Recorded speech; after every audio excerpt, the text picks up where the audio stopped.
একদিন যুধিষ্ঠির ভীষ্মদেবকে প্রশ্ন করলেন যে সৃষ্টি রহস্য বিচিত্র, এ সম্বন্ধে প্রকৃত তথ্য বোধহয় জ্ঞাত হওয়া যায় না। ভীষ্মদেব তার উত্তরে বললেন, যোগী ছাড়া সৃষ্টির পরম রহস্য জানা সাধারণের পক্ষে সম্ভব নয়। তবে এ সম্বন্ধে যোগীদের উক্তি আমাদের মানতে হবে।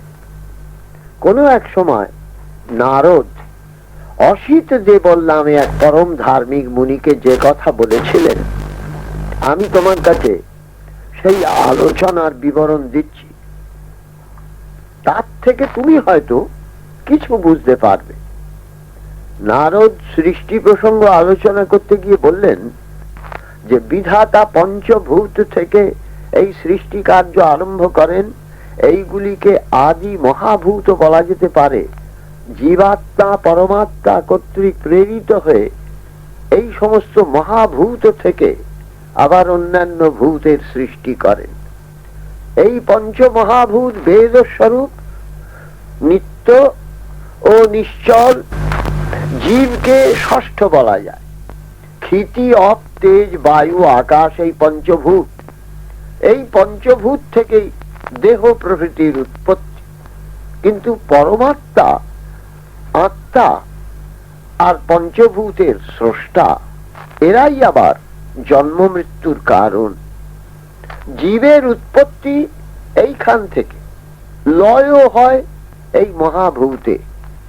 বাহ্য পদার্থ সম্বন্ধে অভিজ্ঞতা অর্জনের জন্য পাঁচটি ইন্দ্রিয়ের প্রয়োজন: দর্শন, শ্রবণ, ঘ্রাণ, স্পর্শন ও আস্বাদন। আমরা সেই ইন্দ্রিয়গুলি সাহায্য পেতে পারি। সেই পাঁচটি ইন্দ্রিয় কি কি? চক্ষু, কর্ণ, নাসিকা, ত্বক ও জিহ্বা। এই ইন্দ্রিয়গুলির সাহায্যে আমরা বাহ্য বস্তুগুলিকে উপভোগ করি।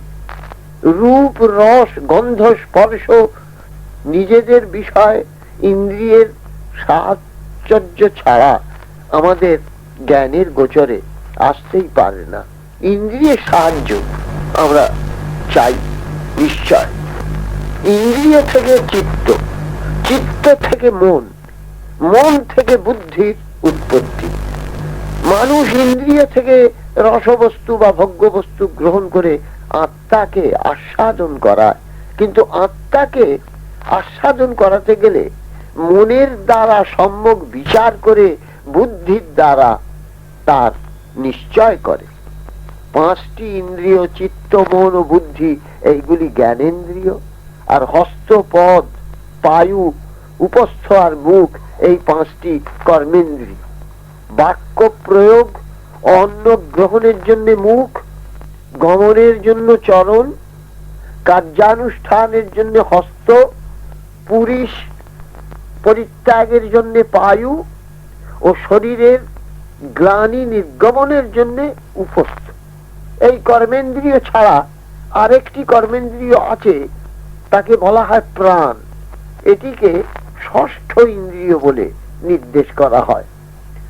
ইন্দ্রিয়গুলি শ্রান্ত হয়ে যখন পড়ে, তখন তারা স্ব কার্য থেকে নিবৃত্ত হলেই মানুষ নিদ্রিত হয়ে থাকে।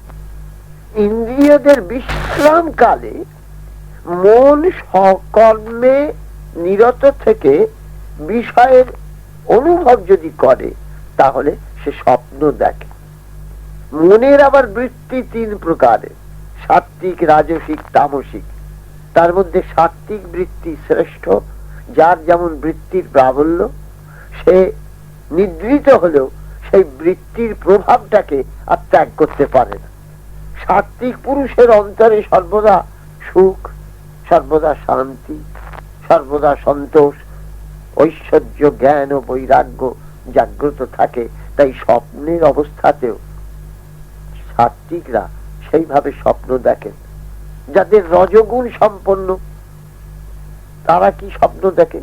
তারা জাগ্রত অবস্থার ভাবগুলোকে ওই স্বপ্নের মাধ্যমে প্রতিফলিত করে দেখতে থাকে। আর তমগুণ সম্পন্ন যে সব ব্যক্তি থাকে, সেই সব ব্যক্তির চিত্ত নিদ্রাকালে নিজেদের ভাবের অনুবর্তী হয়ে সেই রকম স্বপ্ন দেখে।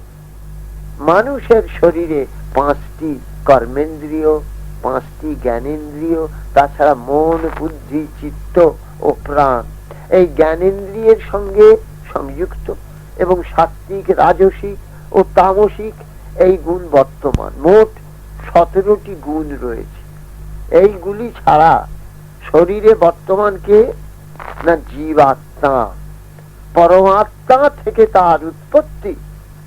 জীবাত্মাই সর্বশ্রেষ্ঠ। দেহ পরিত্যাগ করে জীবাত্মা যদি চলে যায়, তাহলে কোন গুণ আর শরীরকে আশ্রয় করে থাকতে পারে না। সে শরীর তখন মৃত। শরীর তখন পঞ্চভূতেই আবার বিলীন হয়ে যায়। জীবাত্মা প্রাণবায়ুর সঙ্গে যুক্ত হয়ে এই শরীরটিকে ধারণ করে আছেন। আবার তিনি এই শরীরের নাশও সম্পাদন করছেন। জীবাত্মা পাঞ্চ ভৌতিক দেহটিকে আশ্রয় করে আছেন বলে আমরা চলছি, ফিরছি, কথা কইছি, ঘ্রাণ নিচ্ছি, শুনতে পাচ্ছি, সবকিছু করছি। প্রারব্ধ কার্য শেষ হয়ে গেলে দেহটিকে পরিত্যাগ করতেই হবে। তখন ওই দেহে সঞ্চিত পাপ পুণ্যর প্রভাবে অন্য দেহ তাকে ধারণ করতেই হবে। লোকে যেমন জীর্ণ গৃহ পরিত্যাগ করে নতুন গৃহে আশ্রয় নেয়, তেমনি জীবাত্মাও তার কর্মফল সমুৎপন্ন এই দেহটিকে ত্যাগ করে নতুন দেহ আবার ধারণ করে। যারা এইটি সম্ভবরূপে বুঝতে পারেন, তারা আর বন্ধু বিয়োগের জন্য শোকে মুহ্যমান হন না। শুধু বাইরে বুঝলে হবে না, অন্তরে সতত অনুধ্যান করে তা উপলব্ধি করতে হবে। বুঝতে হবে যে এই পৃথিবীতে আমরা যা বাস করি, এখানে কেউ কারোর সঙ্গে কিন্তু অচ্ছেদ্য সম্বন্ধ বন্ধনে আবদ্ধ নয়। জীবাত্মা কিছুদিন সুখ দুঃখ ভোগ করে, আবার চলে যায়। প্রকৃতপক্ষে জীবাত্মার নিজের জন্ম মৃত্যু নেই। সে এ দেহ থেকে আরেকটা দেহ আশ্রয় করে। আমরা ভাবি আমার বাবা, আমার মা, আমার ছেলে, আমার পুত্র পৌত্র, আমার বন্ধু বান্ধব, কিন্তু প্রকৃতপক্ষে এরা কেউ নেই। আমরা যেন স্বপ্ন লোকে বিরাজমান। যেই কেটে যাবে, অর্থাৎ মৃত্যু আমাদের হবে, তখন আমরা বুঝতে পারবো তাই যতদিন কি আমরা দেখলাম, স্বপ্ন দেখে এলাম। আমাদের যেমন শৈশব কালের কত ঘটনা মনে পড়ে, তখন কি মনে হয়, ও সেই কত আনন্দ করেছি ছেলেবেলায়, কিন্তু সেটা তো আজ স্বপ্ন হয়ে গেছে। তেমনি এই যে পৃথিবীতে এসে এই করেছিল, তাই করেছিল, ভালো কাজ যদি করি সেগুলো সুখ আমি পাবো, খারাপ কাজগুলো আমাকে পীড়া দেবে। কিন্তু এর ফল লাভ করতেই হবে আমাকে পরবর্তী জীবনে। এইটাই আমাদের হিন্দু শাস্ত্র বরাবর বলে যাচ্ছে। তিনি শাশ্বত, চিরন্তন, চিরদিন জাগ্রত। আত্মা জন্ম জন্মান্তর শুধু পরিভ্রমণ করে। পরম ও চরম অভিজ্ঞতার পর জীবাত্মা পরমাত্মার সঙ্গে মিলিত হন, তখনই মোক্ষ লাভ ঘটে। এই রকম ভাবে তিনি ব্যাখ্যা করলেন। এরপরে আরো কিছু বলেছিলেন বিশ্বদেব, তা আমি আগামী বারে আলোচনা করব।